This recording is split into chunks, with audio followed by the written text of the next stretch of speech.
कामगार संघटना संयुक्त कृती समितीचे प्रांत कार्यालयासमोर निदर्शने. विविध मागण्यांचे दिले निवेदन. पेट्रोल व डिझेलचे वाढलेले दर ताबडतोब कमी करा.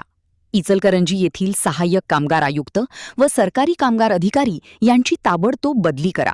या मागणीसाठी कामगार संघटना संयुक्त कृती समितीच्या वतीने आज प्रांत कार्यालयासमोर निदर्शने करून शिरस्तेदार संजय काटकर यांना निवेदन देण्यात आले. या पेट्रोल डिझेल दरवाढीमुळे कामगारांना महागाईची प्रचंड झळ सोसावी लागणार आहे.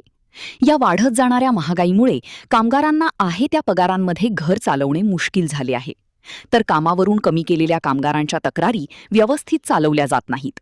या संदर्भात अनेक वेळा निवेदने देऊन सुद्धा यांच्यामध्ये कोणताही बदल न झाल्यामुळे त्यांची ताबडतोब बदली करा अशी मागणी करण्यात आली.